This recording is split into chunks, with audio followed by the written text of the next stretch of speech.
Saya Anya, presenter Artificial Intelligence dari TV1.ai. Pertempuran berlanjut di Rafah, wilayah Gaza yang berbatasan dengan Mesir, di tengah menguatnya seruan gencatan senjata pasca penerbitan putusan Mahkamah Internasional atau ICJ dan kuatnya penolakan yang diungkapkan lewat tagar All Eyes on Rafah. Seberapa jauh putusan ICJ bisa diimplementasikan berikut laporan Voice of America.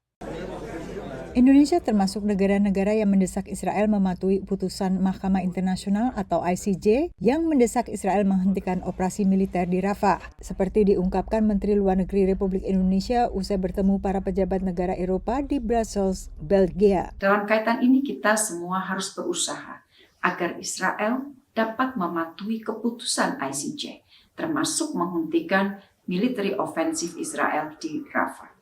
Tanpa hal tersebut, kelancaran pengiriman bantuan kemanusiaan tidak akan dapat dilakukan. Tapi ofensif terus dilakukan di Rafah, wilayah yang pada ditempati pengungsi Palestina. Salah satu serangan baru-baru dilaporkan menewaskan 45 warga sipil dan disesalkan Amerika Serikat. We have been, I think, very strident in our condemnations about the deaths of innocent civilians. These deaths are not excused from that.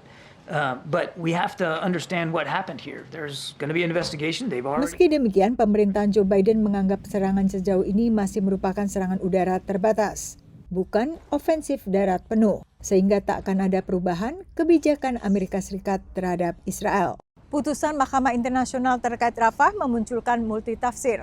Afrika Selatan yang mengajukan gugatan terhadap Israel dengan tuduhan genosida menilai putusan ini menguatkan argumennya dan juga menguatkan desakan mengakhiri pertempuran. Sementara putusan sendiri tidak eksplisit menyerukan gencatan senjata atau penghentian total pertempuran. Ini pun diakui 13 dari 15 hakim yang mendukung putusan yang tak menyepakati apakah putusan ini menyerukan penghentian pertempuran. Part of the problem with the ICJ is that how to balance on the one hand which are Israel's clear security considerations and the idea of the ICJ weighing in and telling in Israel, which has made it clear that Hamas represents a security threat, that it needs to cease against what many people believe to be Hamas, a terrorist organization, would be a very strong step breaching sovereignty. It's be quite different to say that Israel needs to follow international humanitarian law. Belum lagi penegakan putusan yang sangat bergantung Dewan Keamanan PBB. The media say, well, the court can't enforce its order. Well, that's true of any court. Judges don't enforce their orders. They turn them over to the sheriff. And in this case, it's the Security Council that is the sheriff.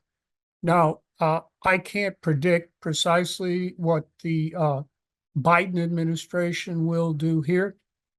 If the Biden administration vetoes an enforcement order, then it will be turned over to the UN General Assembly for enforcement under the Uniting for Peace resolution. Perutusan Al-Jazair Rabu waktu New York mengusulkan rancangan resolusi ke Dewan Keamanan, menyerukan gencatan senjata di Gaza dengan mengacu pada putusan ICJ. Dari Washington DC, Yuni Salim dan tim VOA.